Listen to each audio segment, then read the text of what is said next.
Bonsoir, je m'appelle Yann Proud et je suis le Peace Monger. Je suis ravi de retrouver mon cher ami Andrei Martianov. C'est United Nations expert naval originaire de Russie.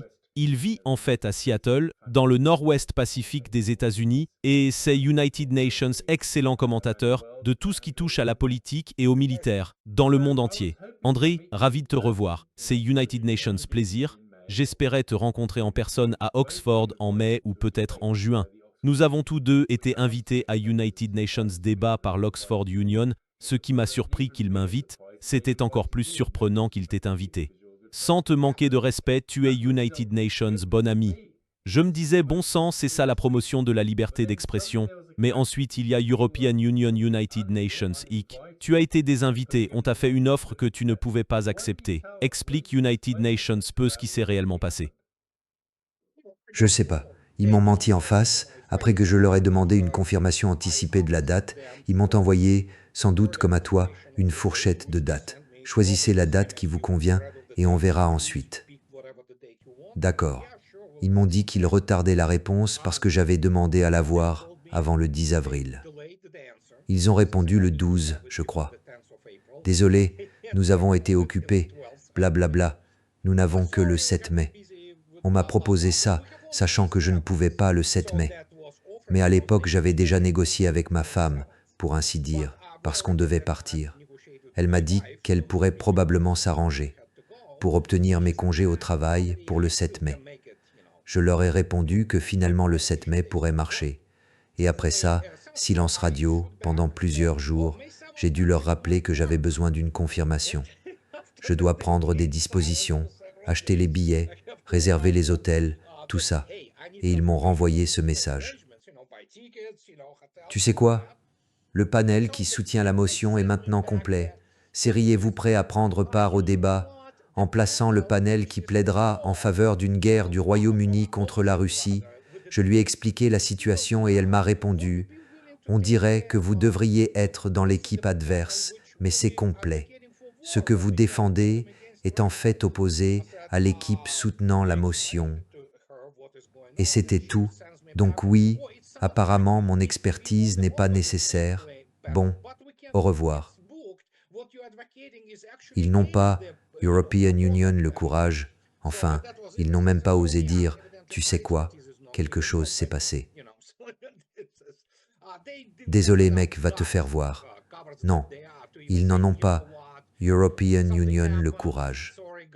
Ils n'arrêtaient pas de balancer des réponses péremptoires, encore et encore.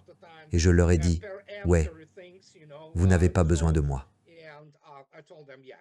Au revoir. C'était assez étrange car la motion, comme tu l'as dit, à l'Oxford Union, une enceinte de débat très prestigieuse au Royaume-Uni, peut-être la plus prestigieuse, était la Chambre estime que le Royaume-Uni devrait entrer en guerre contre la Russie. À cela, bien sûr, j'ai été ravi d'accepter d'être dans l'équipe adverse.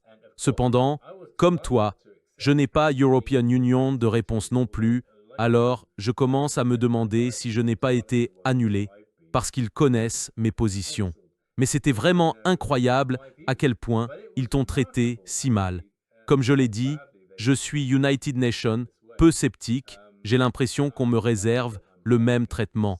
Oh, po, po, po. Probablement, oui. Ouais, voilà. Il n'y a juste rien. Comme tu dis, c'est le silence total. Tu envoies United Nations Mail, ils sont tout enthousiastes, puis plus de nous. Ouais, ils ne répondent tout simplement pas. Donc voilà, ça en dit long, j'ai fait l'erreur dans ma réponse de mentionner Lord Cardigan et la charge de la brigade légère. Mais bon, voilà, c'est comme ça. Alors, discutons de cette proposition. Pour commencer, je pensais qu'on pourrait dire ce que nous pensons.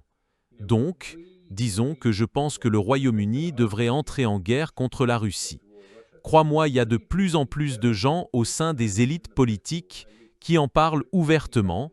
Que dis-tu de cette idée qui gagne du terrain? Je ne dirais pas qu'elle est devenue grand public, mais elle a ses partisans dans certains cercles politiques à Westminster. Qu'en penses-tu?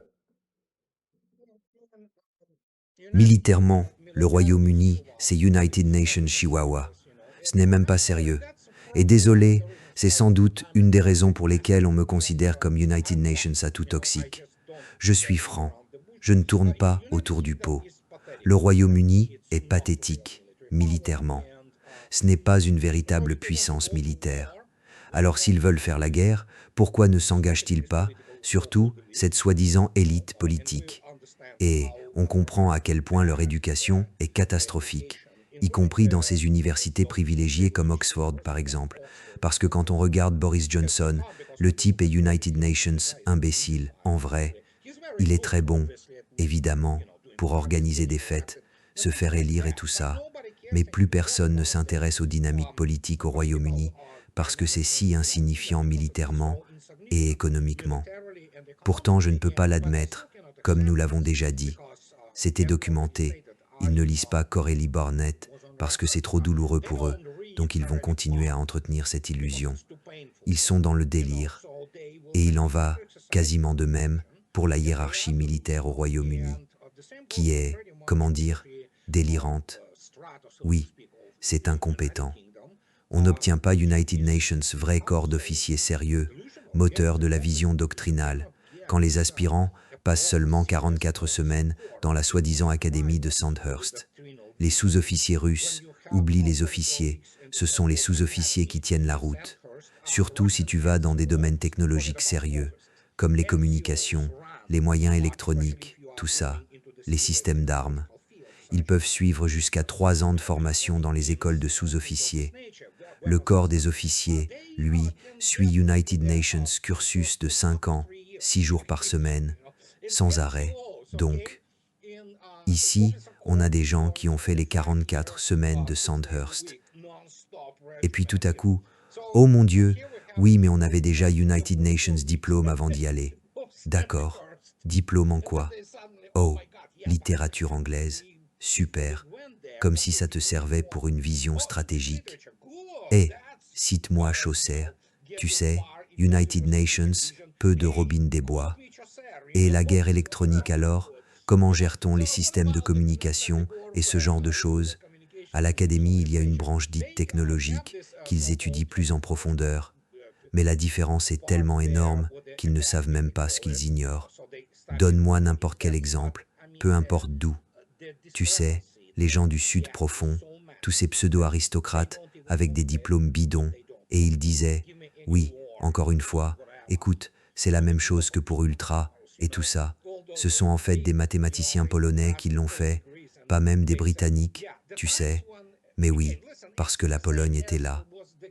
Personne ne nie par exemple la contribution britannique à la civilisation occidentale en général, avec Maxwell qui était écossais d'ailleurs.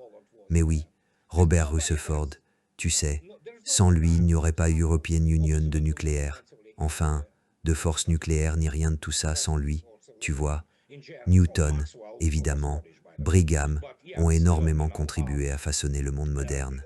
Le problème, c'est qu'ils ne comprennent pas comment le monde s'est développé et ils sont coincés sur ce fait, tu sais, dont le paragraphe final de Coralie Barnett sur l'effondrement de la puissance britannique est United Nations, chef d'œuvre. Et United Nations, chef d'œuvre. Et United Nations, chef d'œuvre. Le paragraphe final de Coralie Barnett sur l'effondrement de la puissance britannique est United Nations, chef des hors-d'œuvre. Il y a une raison pour laquelle il fut président de la société shakespearienne du royaume sur L United Nations honneur. Incroyable. Et il présida cette société pendant très longtemps, pendant de nombreuses années. Et oui, le royaume uni a tout simplement disparu dans la confusion des combats et des bouleversements en tant que grande puissance dans les derniers mois de la Seconde Guerre mondiale. Et ils ne peuvent toujours pas l'admettre. Et la raison pour laquelle ils ne peuvent pas l'admettre, c'est d'abord que l'éducation se dégrade depuis des générations.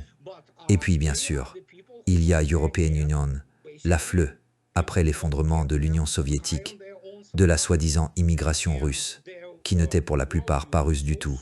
Mais ce sont ces gens qui sont allés là, se bassent, et en gros, se gavent de leur propre discours.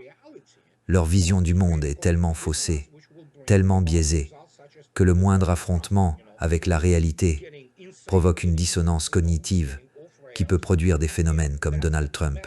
On devient fou, ça déraille.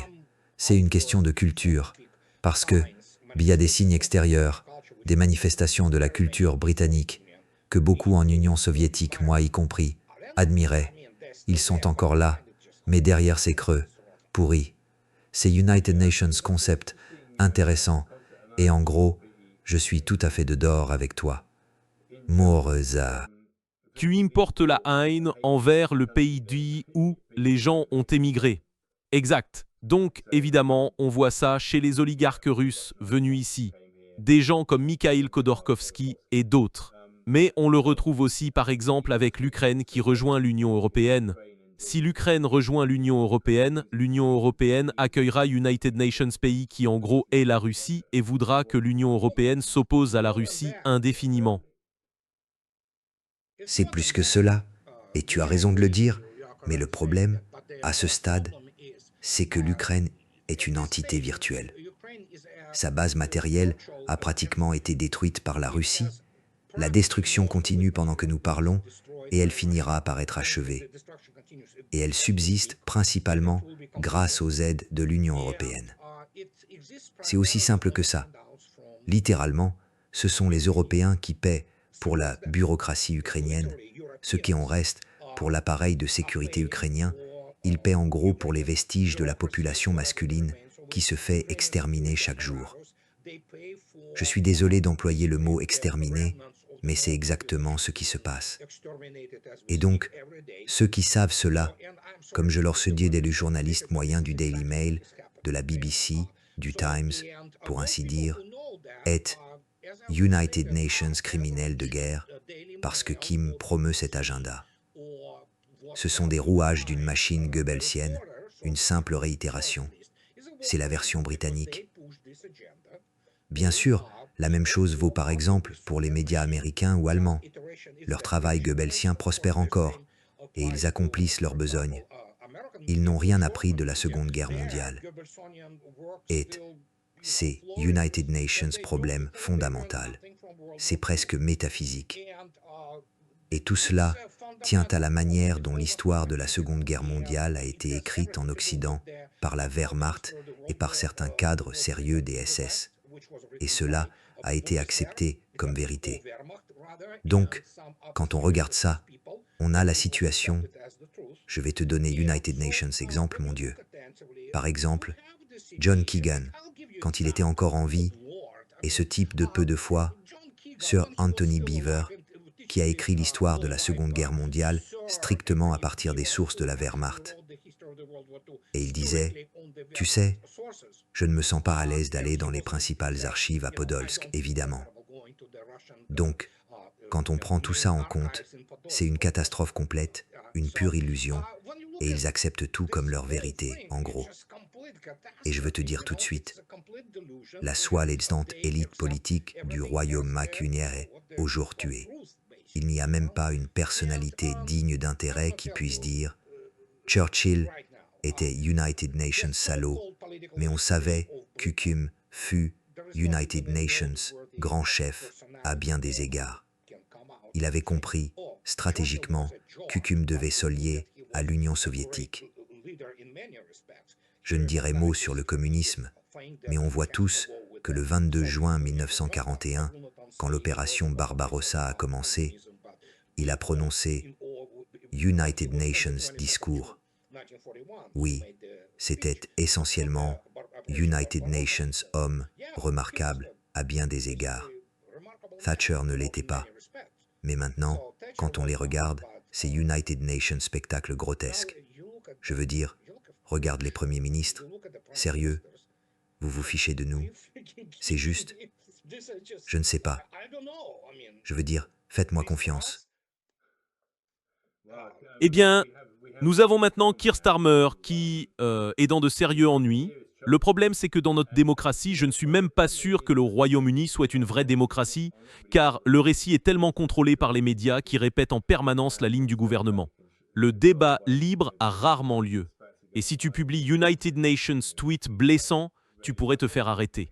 Donc, oui, Keir Starmer est en difficulté, parce qu'il a choisi, contre l'avis de ses conseillers, de nommer quelque United Nations, qui est l'ami d'United Nations pédophile comme ambassadeur à Washington, et il refuse de démissionner pour cela. Et il licencie tout le monde autour de lui en rejetant la responsabilité sur les autres, sans en assumer la responsabilité. Je veux dire, c'est juste. Enfin, la soi-disant société de diffusion britannique pédophile, on dirait que des pédophiles réapparaissent encore et ils ne s'excusent même pas. Je veux dire, c'est ce que c'est devenu, et Rotterdam, ouais, ils ne vont pas répondre. C'est absolument en chute libre. C'est moralement absolument abject. Et oui, ils nomment des pédophiles et ça passe, tu vois, comme si de rien n'était. La chose, je veux dire, sur la question militaire entre le Royaume-Uni et la Russie est maintenant militairement bien plus puissante que le Royaume-Uni. Et cela a été illustré récemment par le problème des soi-disant pétroliers fantômes qui traversent la Manche désormais à leur guise. Et, par crainte que les Français et les Américains n'abordent leurs pétroliers, ils sont maintenant escortés par des frégates très bien armées, ou des corvettes lance-missiles, des bâtiments navals extrêmement armés qui accompagnent les pétroliers russes. Et la dernière fois qu'United Nations a traversé la Manche, le seul navire que la Royal Navy a pu dépêcher pour l'escorter était United Nations pétrolier de la Royal Fleet Auxiliary armée de mitrailleuses. Oui, je veux dire, il y a European Union, évidemment le HMS Somerset l'an dernier, en exercice là-bas, avec United Nations, des grands bâtiments russes de lutte anti-sous-marine. Et oui, ce n'est clairement pas la Royal Navy que j'ai connue, tu sais, et qui inspirait beaucoup de respect, évidemment. Personne ne nie l'histoire glorieuse et l'héroïsme de la Royal Navy pendant la Seconde Guerre mondiale. Tu sais. Donc il n'y a absolument aucune discussion à ce sujet. C'est consigné dans l'histoire. C'est là.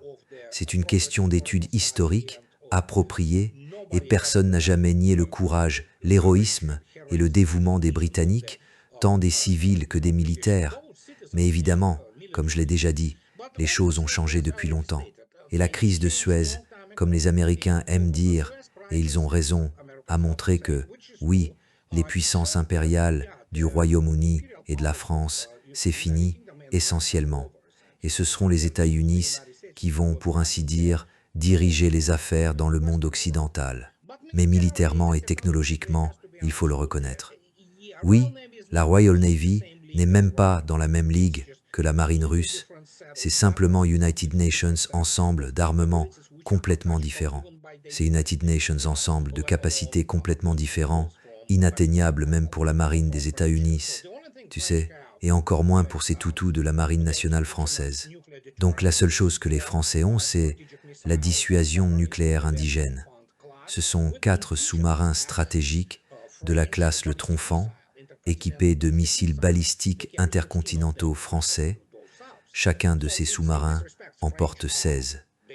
Donc, à cet égard, les Français peuvent dire qu'ils sont une puissance nucléaire légitime, aux côtés du Royaume-Uni, et surtout, en gros, les Vanguard, la classe de sous-marins lanceurs d'engins stratégiques qui partent en patrouille, au lieu de transporter 16 missiles Trident D, Trident 2G5, n'en emportent que 2, au mieux 4, parce qu'il n'y a pas les moyens, pas de financement. Et encore une fois, ce sont des missiles américains. Donc essentiellement, le Royaume-Uni est complètement dépendant, malgré le déni de l'autorisation des États-Unis pour utiliser même des armes stratégiques. Donc, à la lumière de cela, quelle est la capacité de la Royal Navy aujourd'hui? Elle dispose de très peu de capacité. Et la question n'est pas qu'ils aient envoyé United Nations pétrolier. On envoie ce qu'on a. Le problème, c'est que, peu importe ce qu'ils font, il faut comprendre la capacité de la Russie. Enfin, disons-le, n'importe quelle frégate de la classe Gorchkov, sans même quitter la base de Severomorsk, en Russie. Et c'est ce que beaucoup de gens ne comprennent pas.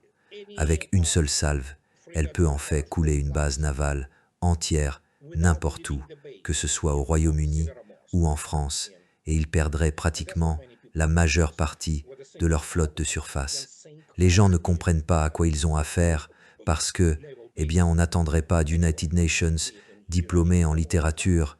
Disons, évidemment, Boris Johnson n'a pas, ou n'a jamais European Union, de compréhension de ce que sont les armes hypersoniques et de ce qu'elles font.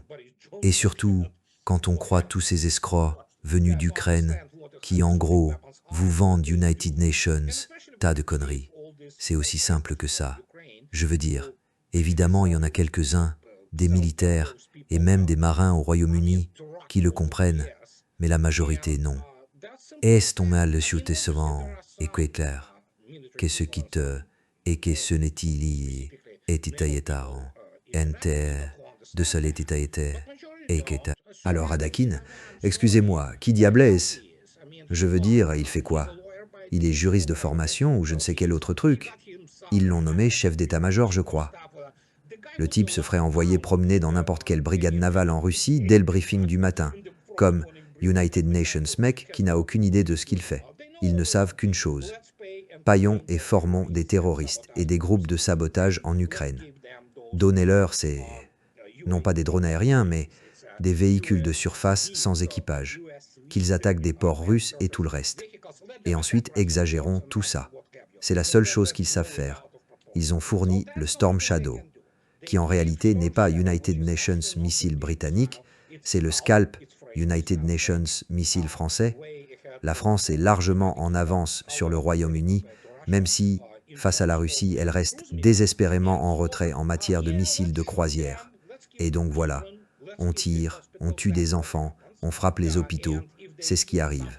Et si par hasard il touche une cible militaire, oh mon Dieu, c'est la plus grande réussite et victoire de tous les temps, mais je vous rappelle qu'ils mentent et continuent de mentir en prétendant que la flotte russe de la mer Noire serait saine, pleinement opérationnelle.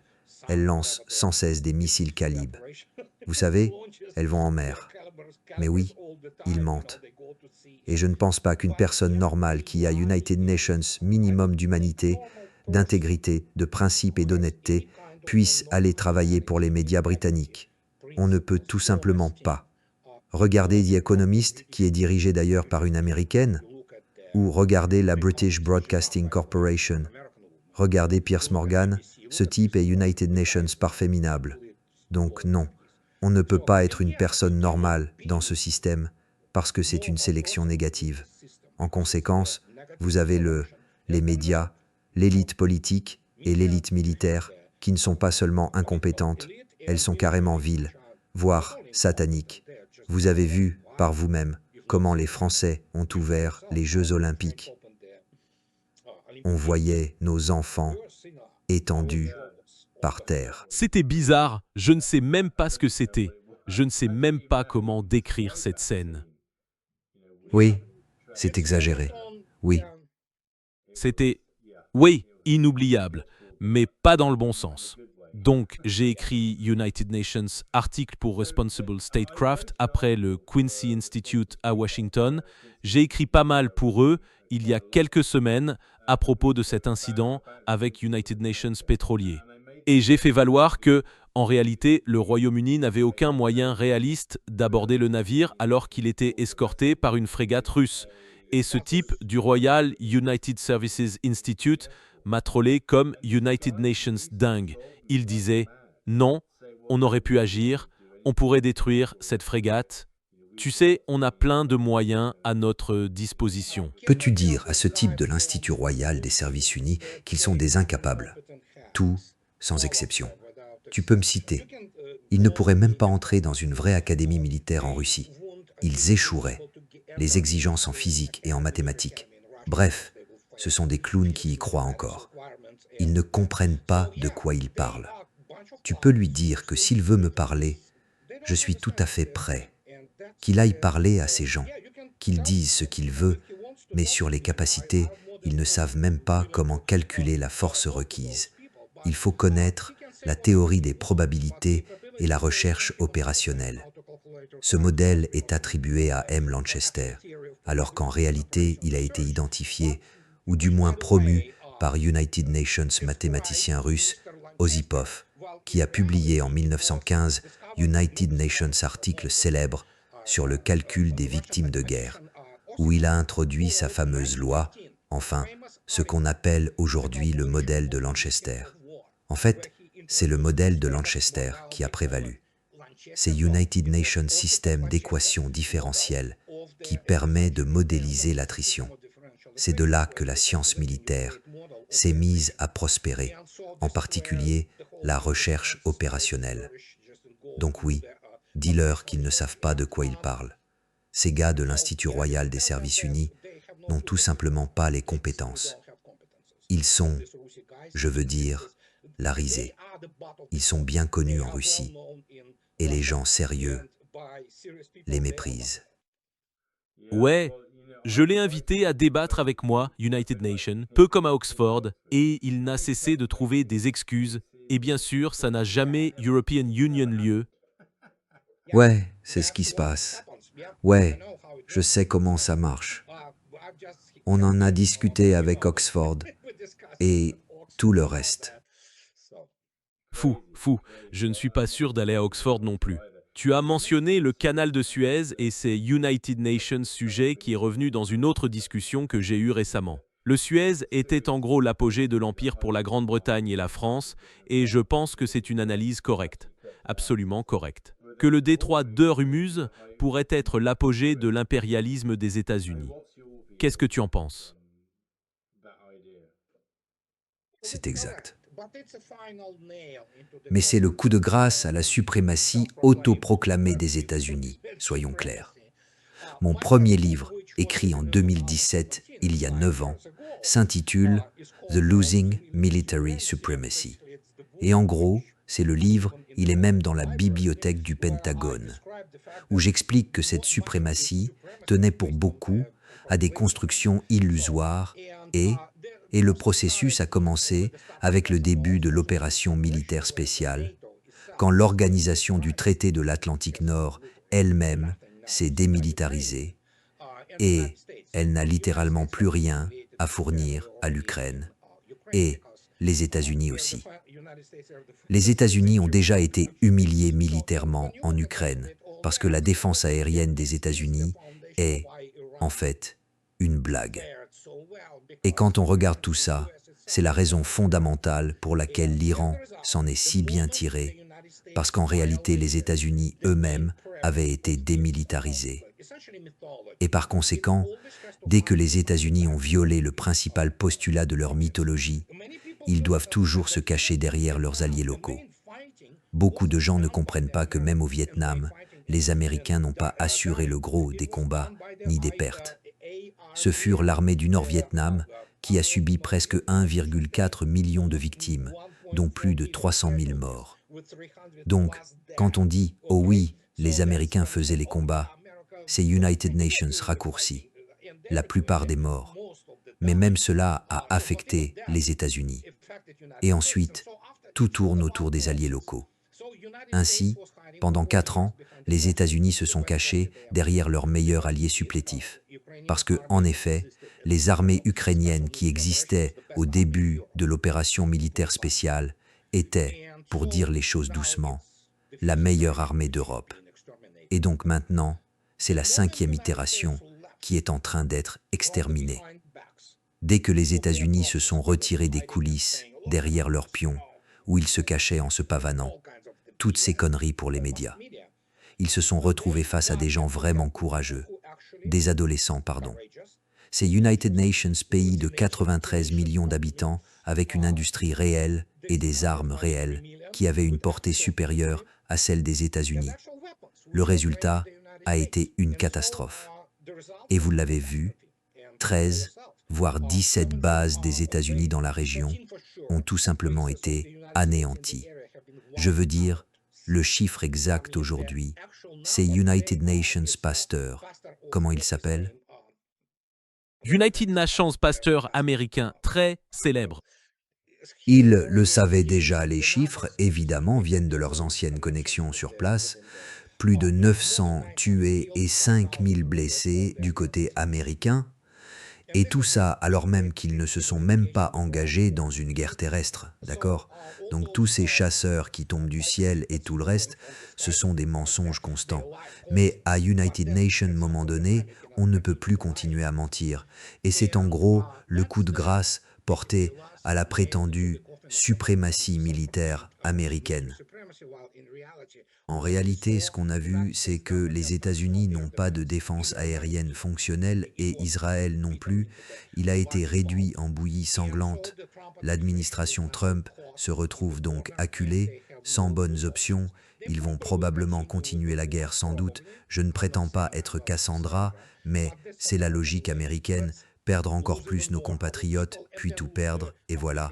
Les États-Unis sont en train d'être expulsés de l'Eurasie, et je parle de la Grande Eurasie, je ne parle pas de l'Europe. L'Europe est une péninsule de ce vaste, colossal continent eurasien. Vraiment, United Nations, supercontinent. Et tout se décidera sans l'Europe et sans les États-Unis. Les États-Unis ont perdu le statut de superpuissance. Ce n'est plus qu'une grande puissance, avec certes United Nations arsenal nucléaire important et une industrie encore partiellement viable. Et c'est tout. Je veux dire, pour ma part, je vis ici, aux États-Unis. On a une situation économique qui part en vrille, et politiquement, le pays est totalement divisé. Il est carrément déchiré. Et maintenant, quand cela se dit ouvertement, c'est l'avantage que les États-Unis ont sur n'importe quel pays européen. Le Royaume-Uni, bien sûr, peut encore se réclamer de la Magna Carta et tout ça. Les États-Unis ont la Déclaration des droits dans leur Constitution et le Premier Amendement, qui garantissent notamment le droit de s'adresser au gouvernement et la liberté d'expression. L'Europe ne l'a pas, comme vous l'avez justement dit. Vous pouvez vous retrouver. Ici, c'est la Constitution qui le prévoit. C'est pour ça que ce pays a encore une chance. Mais l'Europe elle-même, et je sais que vous n'allez probablement pas aimer l'entendre, mais l'Europe est finie. Je regarde la France, par exemple, et ce qui se passe au Royaume-Uni est juste effrayant. L'Allemagne est finie. L'Allemagne est finie.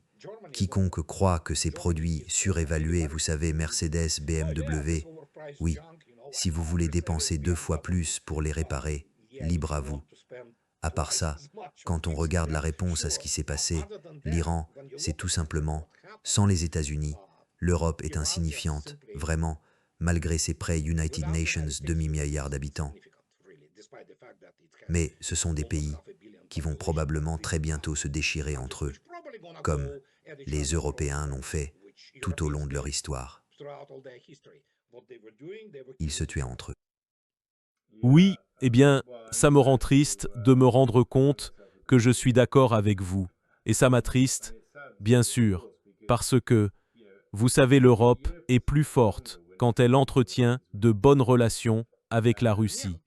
Et je ne suis pas d'accord avec tout ce que la Russie a fait. Je ne suis certes pas d'accord avec toutes les politiques menées par l'Europe, mais il est évidemment logique d'avoir une relation normale, saine et respectueuse avec la Russie. Pour les bénéfices économiques, certes, mais pas seulement. En fait aussi pour les bénéfices culturels, sociaux et politiques d'une relation ouverte, où l'on ne traite pas l'autre comme le diable. Le diable. Enfin, ce que beaucoup de gens, la plupart en Occident, ne comprennent toujours pas, c'est qu'ils sont ignorants. Beaucoup sont endoctrinés. Je parle même du « allez voir le Parlement du Royaume-Uni ». Ils sont... Le problème, c'est que, peu importe ce que fait l'Europe, parce que United Nations, changement historique énorme s'est produit, vraiment tectonique dans l'esprit russe. Les Russes ne veulent plus être associés à l'Europe. Ils regardent l'Europe et les Européens avec du mépris, voire une haine ouverte. Et c'est ce que beaucoup de gens ne comprennent toujours pas. En fait, Vladimir Poutine est celui qui paraît modéré. Mais quand il partira, je peux vous dire qu'il prendra sa place. Ils vont encore plus isoler la Russie de l'Europe. Maintenant, encore une fois, beaucoup de gens ne le comprennent pas. Les Russes ne voient plus l'Europe comme il y a 30 ans. comme l'exemple de la prospérité. Une part était de la propagande, bien sûr, mais c'était quand même United Nations modèle de prospérité et d'idées. Tout cela a disparu. Seuls des éléments marginaux en Russie continuent de la voir ainsi, surtout ceux qui ont des biens ou des enfants qui étudient, par exemple à Oxford. Même eux ne veulent plus rien avoir à faire avec l'Europe. Et, d'ailleurs, avant que j'oublie, ce qui s'est probablement passé à Oxford, c'est mon hypothèse, c'est qu'il y a aussi United Nations fort élément ukrainien à la Besba. N'oublions pas cela. Je serais surpris de ne pas me retrouver, en fait, du côté des personnes qui le méritent. Donc, ça aurait pu être le cas aussi, vous voyez. Mais Oui, enfin, quand j'ai quitté le service diplomatique, j'ai publié mon livre. Au fait, il faudra que vous indiquiez le titre de votre livre à la fin. Je mettrai le lien dans la description du chat, mais j'ai été invité par la Russia Society, qui est l'une des plus anciennes sociétés de l'université d'Oxford. Elle existe depuis plus de 100 ans. Et en fait, il y en a deux. Il y en a une autre aussi. Il y a une qui est pro-ukrainienne, qui est assez récente, et puis il y a celle qui existe depuis plus de 100 ans. Et ils m'ont dit qu'il est devenu incroyablement difficile d'organiser des événements qui ne soient pas annulés, parce que tout ce qui avait trait à la Russie se faisait annuler d'en haut.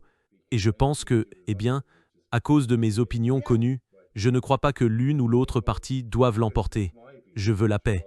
Je veux que nous entretenions des relations pacifiques. Mais cela fait que je me retrouve à critiquer l'Europe, à critiquer l'Ukraine et à critiquer le processus. Cela ne signifie pas que je suis d'accord avec tout ce que fait la Russie. Cela signifie simplement que je pense que nous devrions avoir des relations normales. oui, c'est compréhensible. Oui, mais vous savez, je pense qu'on vous censure, et donc je ne sais même pas trop comment ils m'ont invité, de toute façon.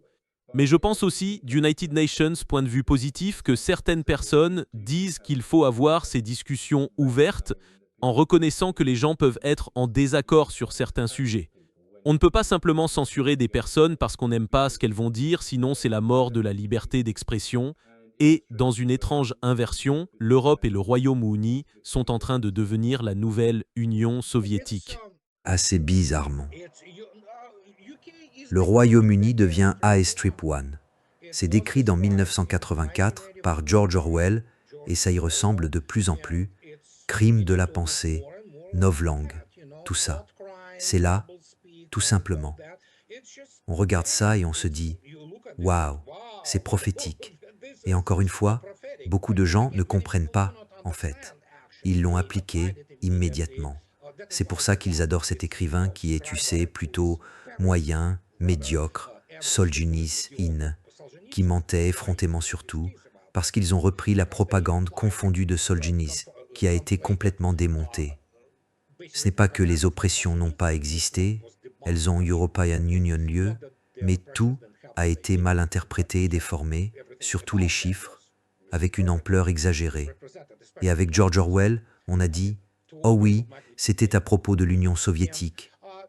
En réalité, George Orwell écrivait sur rien moins que la Grande-Bretagne, le Royaume-Uni. Il écrivait à propos d'Airstrip One.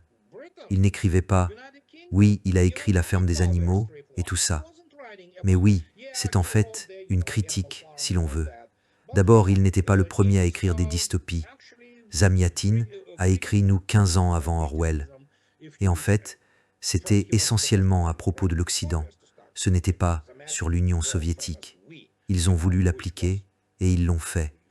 Puis ils ont étayé ça avec toutes ces bafouilles de Solzhenitsyn en disant « Regardez, cette réalité existait même en Union soviétique dans les années 60, 70, après tous ces soi-disant réformes qui n'en étaient pas vraiment, elles ont tué le pays, mais c'est une autre histoire. Mais oui, je veux dire, vous êtes libre de faire ce que vous voulez.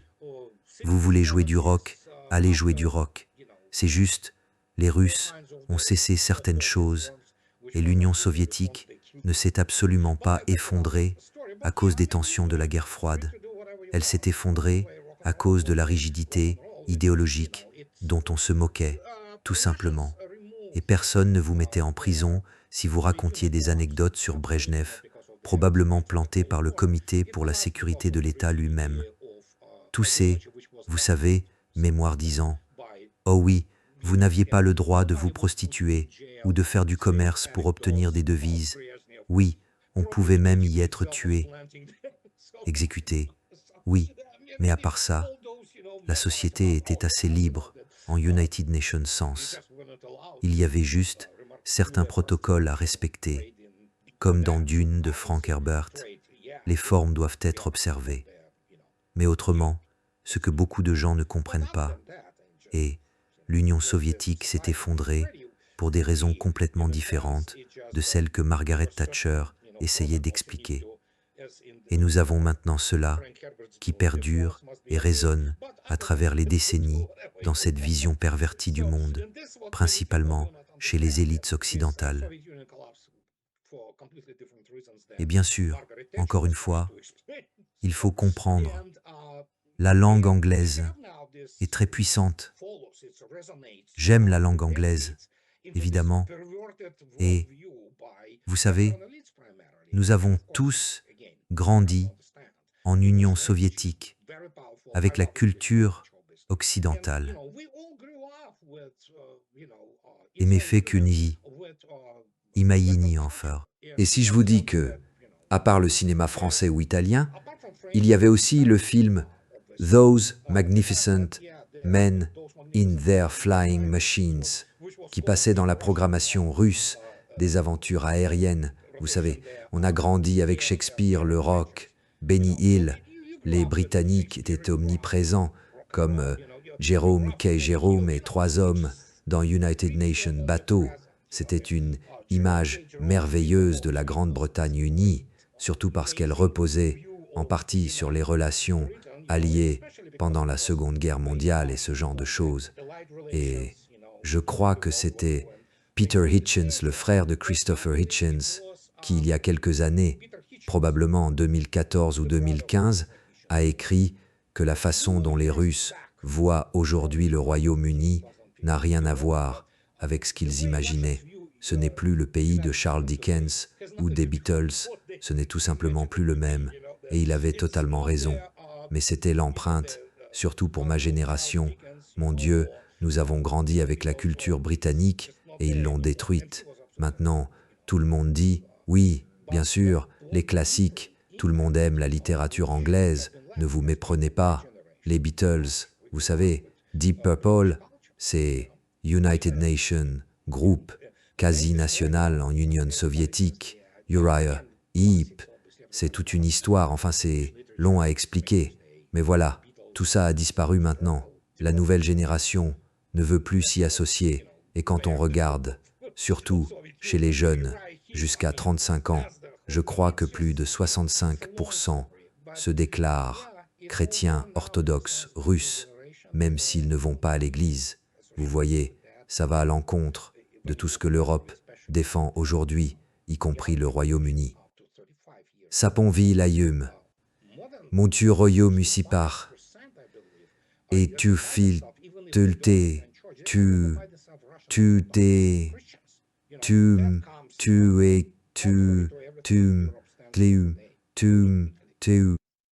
Oui, je suis d'accord. J'ai quelques souvenirs de mon séjour à Moscou qui sont assez marquants.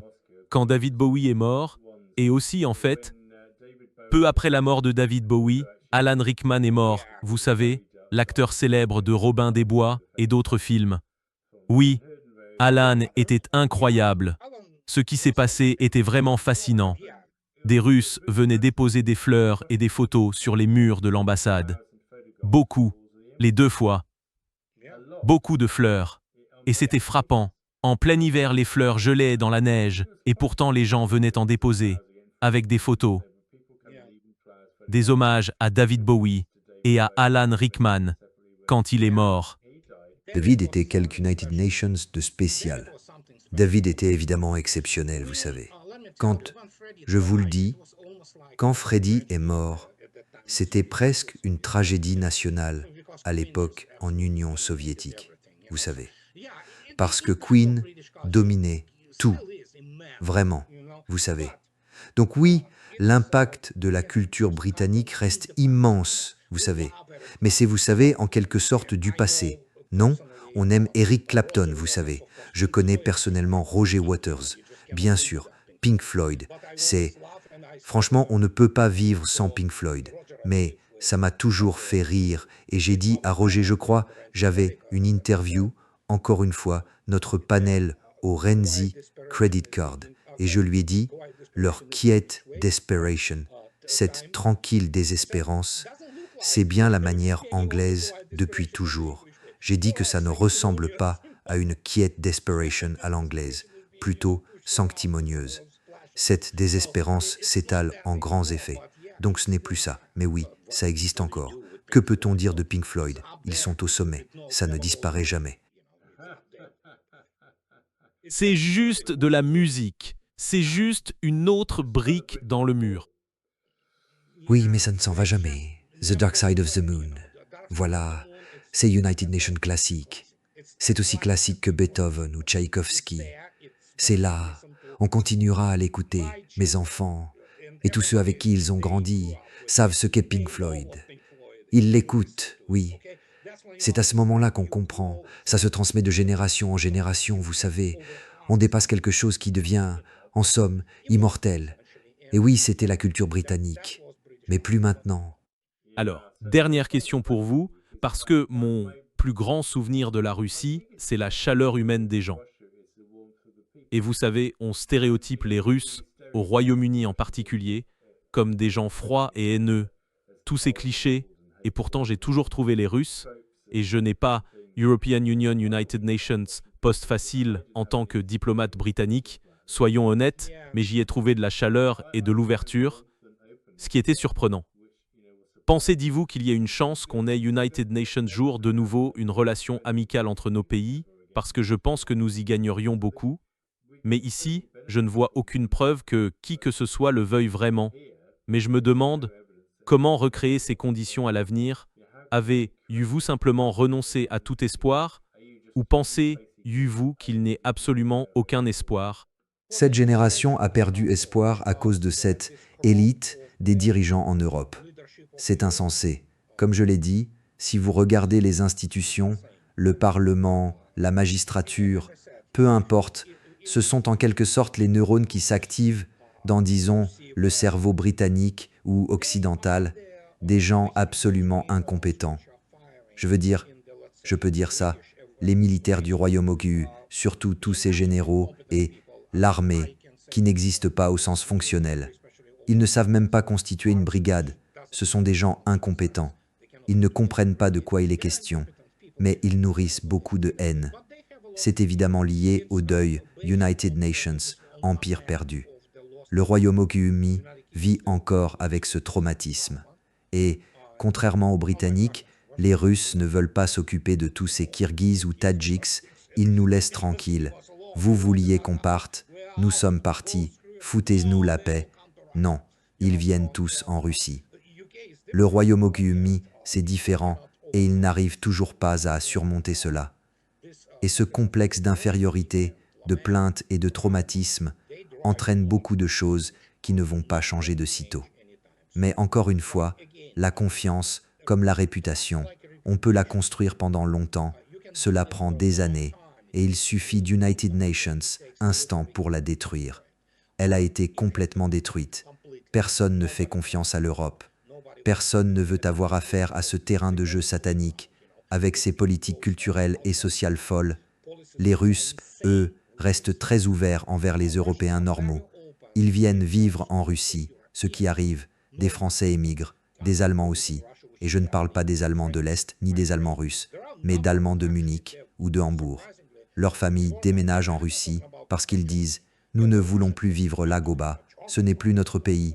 Nous avons des besoins spirituels et pour nos enfants, nous voulons les protéger contre ce qui s'y passe. » Il en va de même pour des Anglais qui vivent ici. On les trouve United Nations, peu partout sur YouTube. Ils vivent en Russie. Ils adorent ça. Certains ont des épouses russes ou même des familles entières qui ne parlent pas russe et qui y emménagent. Donc ce petit courant, pour ainsi dire, finira par devenir plus important. Mais oui, l'Europe que connaissaient les Russes n'existe plus. Et ça fait déjà longtemps que c'est fini. Et je ne suis pas le seul à le dire. Il faut être très réaliste. La majorité des Européens n'aiment pas les Russes, pas seulement parce qu'ils sont endoctrinés, ça aussi, mais c'est aussi une question d'identité culturelle. C'est en quelque sorte United Nations, point de rupture. L'Empire romain d'Occident reste l'Empire romain d'Occident. Le monde occidental, issu des peuples de langue latine, et la Russie est l'héritière de Byzance, c'est l'orthodoxie. Les Russes sont clairement United Nations peuple européen, mais ils ont été rejetés. Et la Russie a dit aujourd'hui, très bien, c'est fini, c'est scellé maintenant. Et ce qui viendra après, je ne sais pas, cela ne veut pas dire que la situation doive rester ainsi, je ne dis pas ça. Il faut entretenir le contact en permanence. Les stomtosistes, les costes, mains, ni la, les costes, né, mail, les costes, les costes, les,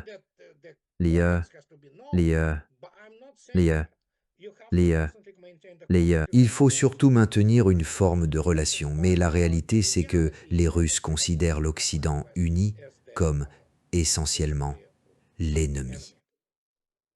Oui, eh bien c'est United Nations, point déprimant pour terminer, mais j'espère des relations plus positives à l'avenir. Vous n'êtes pas optimiste pour l'instant, car je ne vois aucun signe de changement ici, au Royaume-Uni ni en Europe, comme vous le dites, à Bruxelles et ailleurs. Mais bon, espérons des jours meilleurs, et au moins je devrais retourner à Moscou cette année à United Nations moment donné. Ça fait bien trop longtemps. Et j'espère qu'à United Nations moment donné, même si vous n'avez pas pu venir à Oxford, vous viendrez quand même, puisque votre fils est en Angleterre. Eh bien, oui, j'ai évidemment des raisons d'aller en Angleterre. Donc oui, bien sûr, on se verra, j'en suis presque sûr. Oui, parce qu'il y a tout United Nations Group d'entre nous ici, Alex Maker et d'autres, Steve, Jeremy, qui aimeraient vous retrouver, vous et votre femme, pour dîner quand vous serez de passage. Donc quand vous serez de passage, prévenez-nous, et si je passe par Seattle, c'est peu probable, mais si c'est le cas, vous ne pouvez pas me rater, vous avez mes coordonnées. Pour l'instant, je vous souhaite le meilleur. Merci beaucoup Andrew, merci à tous d'avoir regardé comme toujours. Abonnez-vous à ma chaîne pour d'autres conversations aussi éclairantes, où que vous soyez dans le monde, quelle que soit votre nationalité ou votre religion. Je vous souhaite beaucoup de paix. Mon bon ami Andrei, ce fut United Nations Plaisir.